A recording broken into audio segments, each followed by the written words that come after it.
3월 12일 주일 오전 예배 설교 말씀을 나누겠습니다. 본문은 요한복음 11장 17절에서 26절의 말씀이고 제목은 나는 부활이요 생명이다 라는 말씀으로 하나님 말씀을 나누겠습니다.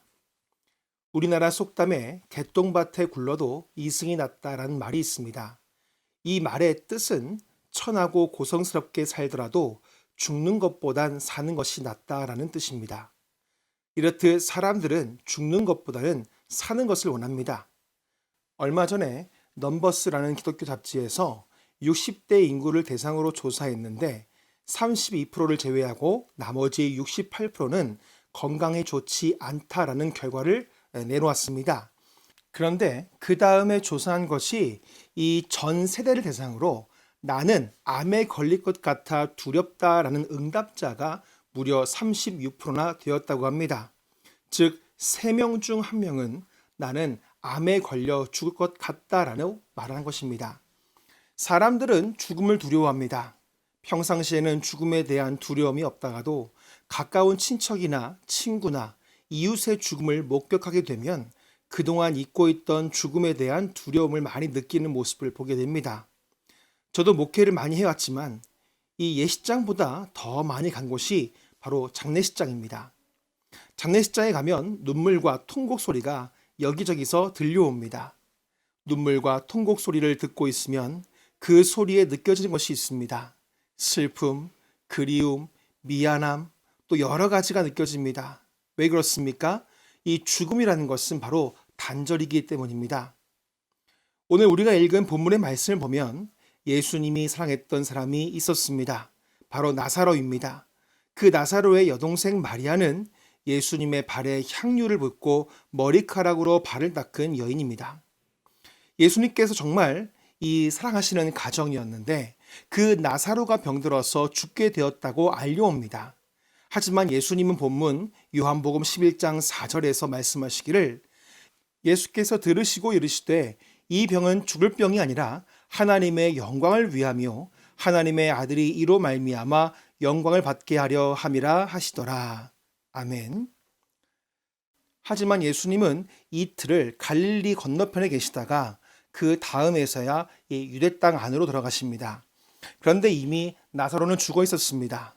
예수님은 본문 요한복음 11장 11절에서 말씀하시기를 이 말씀을 하신 후에 또 이르시되 우리 친구 나사로가 잠들었도다.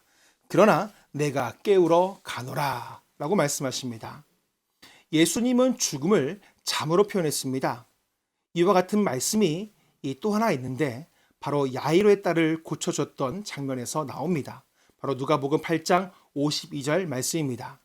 모든 사람이 아이를 위하여 울며 통곡하매 예수께서 이르시되 울지 말라 죽은 것이 아니라 잔다 하시니 라고 말씀하였습니다. 예수님께서 잔다라고 하신 헬라어의 뜻은 잠을 자다, 죽다라는 이 두 가지 뜻이 있습니다. 우리나라 말 중에도 갔다라는 말은 어디로 가다라는 뜻과 죽었다라는 뜻 이 두 가지를 가지고 있는 것처럼 예수님도 이 죽은 자를 가리켜서 잠을 잔다라고 말씀하였습니다. 그런데 예수님께서 말씀하신 잠을 잔다라는 말은 다시 잠에서 일어나는 것을 전제로 하고 말씀하신 것입니다. 하지만 성경에서는 이 죽음은 죄로 인한 결과라고 말씀하고 있습니다. 그래서 로마서 5장 12절 말씀에 보면은 그러므로 한 사람으로 말미암아 죄가 세상에 들어오고 죄로 말미암아 사망이 들어왔나니 이와 같이 모든 사람이 죄를 지었으므로 사망이 모든 사람에게 이르렀느니라 라고 말씀하고 있습니다. 결국 예수님은 잔다라는 말씀을 죽음과 연결을 시켰지만 이 제자들은 잠을 잔다라는 말씀 그대로 생각하고 예수님과 함께 나사로의 집으로 내려갑니다. 하지만 이미 온 집안은 초상집 분위기입니다.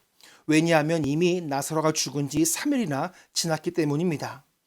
예수님이 가장 사랑했던 사람인 나사로가 죽었습니다. 그것을 잘 알고 있던 마르다는 예수님께 말하기를 주님께서 여기에 계셨으면 우리 오빠는 죽지 않았을 거라고 주님께 이야기합니다. 예수님은 마르다에게 말씀하시기를 내 오빠가 다시 살아날 것이다 라고 말씀하십니다. 그때 마르다가 본문 요한복음 11장 24절에서 이렇게 말씀합니다. 마르다가 이르되 마지막 날 부활 때에는 다시 살아날 줄을 내가 아나이다 라고 이야기를 합니다.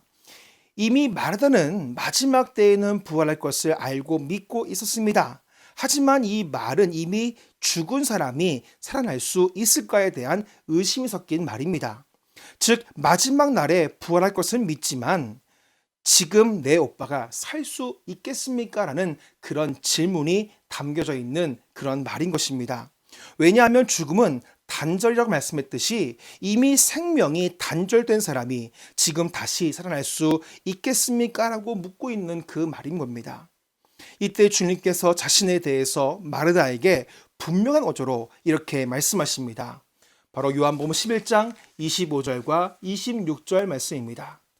예수께서 이르시되 나는 부활이요 생명이니 나를 믿는 자는 죽어도 살겠고 무릇 살아서 나를 믿는 자는 영원히 죽지 아니하리니 이것을 내가 믿느냐라고 말씀합니다. 25절 말씀을 보면 나는 부활이요 생명이다 라고 되어 있습니다. 그런데 원문으로 보면 이렇게 되어 있습니다. 나는 그 부활이요 나는 그 생명이다 라고 말씀합니다. 이 말씀 무엇입니까? 예수님 말이 부활이고 예수님만이 생명이다라는 말씀인 것입니다. 이 그라는 말은 영어나 헬라어에서 유일한 사람, 유일한 물건, 유일한 존재에게만 붙이는 단어가 그입니다. 쉽게 말씀드리면 오직 예수라는 말입니다.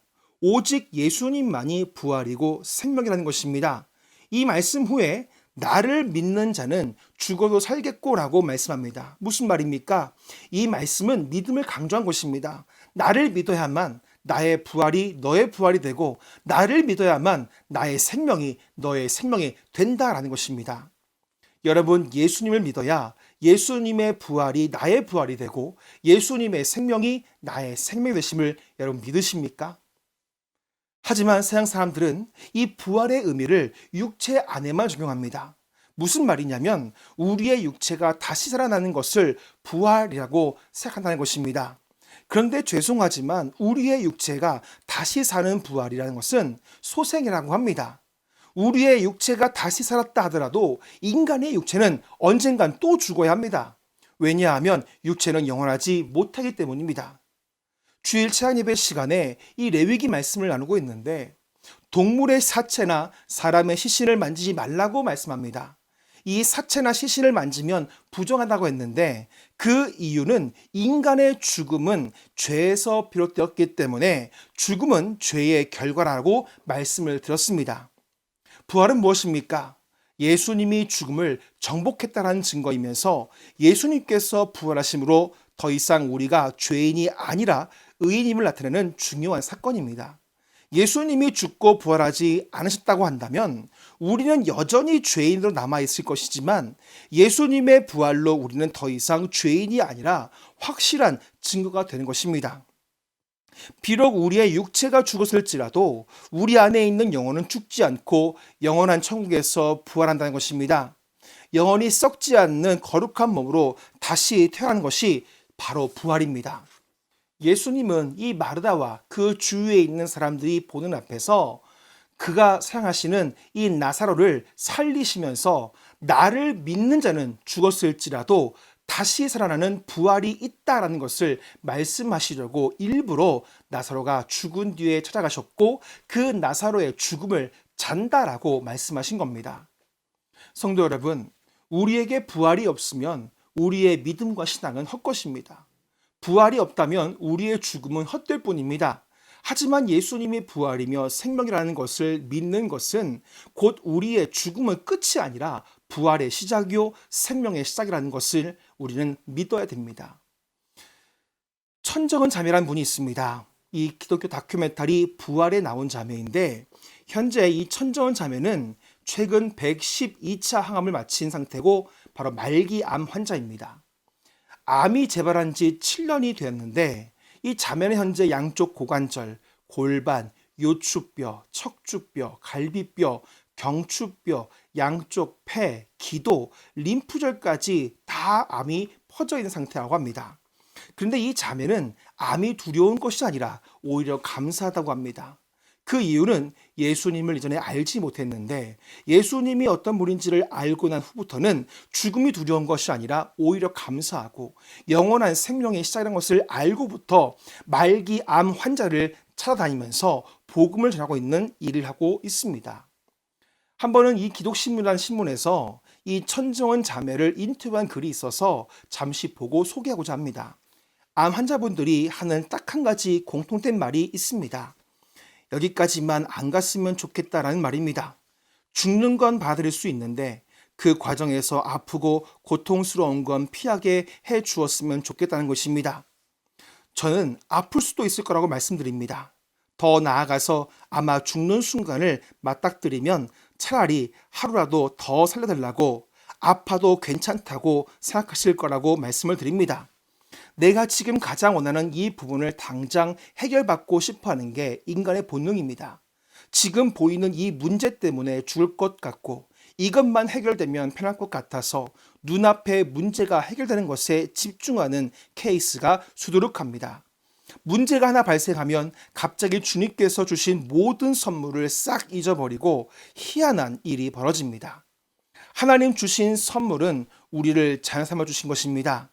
예수님은 이 땅에 오셔서 죽으시고 부활하셔서 다시 우리 앞에 보여주신 그 몸으로 천국에 가게 된다는 걸 정확히 알려주려고 오신 분입니다.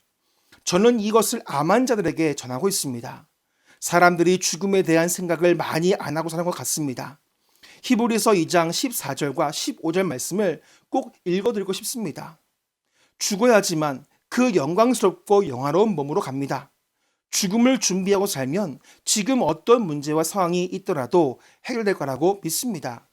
죽음에 대한 준비를 한 사람들은 지금 이 순간을 정말 열심히 살 수밖에 없습니다. 열심은 내 힘, 내 욕심대로 사는 것이 아닙니다. 죽음에 대한 준비를 한다는 건 지금 이 순간 내가 어떤 걸 선택하냐를 가장 빨리 분별할 수 있는 것입니다. 내 욕심은 이걸 하고 싶지만 멀리 봤을 때 이건 주님을 기쁘시게 드릴 수 없고 내가 저 나라에 갔을 때 따뜻할 수 없겠구나라고 결정하게 됩니다. 라고 이 인터뷰를 하게 되었습니다. 성도 여러분, 예수 그리스도를 믿지 않는 자들에게는 죽음은 두려운 것입니다. 왜냐하면 죽음은 형벌입니다. 죄에 대한 형벌이 죽음입니다. 하지만 우리를 위해 십자가에서 죽으시고 부활하신 예수님을 믿으면 죽음은 형벌이 아니라 영원한 생명의 시작이 됩니다. 현재 어려운 일을 만났습니까? 지금은 분명 고통이 있을 겁니다. 아픔도 슬픔도 있을 겁니다. 하지만 그 고통과 슬픔은 영원하지 않습니다. 하지만 죽음 이후에 우리의 삶은 영원합니다. 예수님의 그 부활이고 그 생명이라는 것을 믿으면 죽음은 우리에게 도리어 축복이 됩니다. 예수님은 나는 부활이요 생명이라고 말씀했습니다. 이 말씀이 나의 말씀으로 믿어지기를 축복합니다. 또한 오늘도 이 말씀이 이 땅에서 겪는 모든 고난을 이겨내는 승리의 말씀이 되고 우리가 매일 기쁨으로 사는 근원이 되기를 예수 그리스도 이름으로 간절히 축복합니다.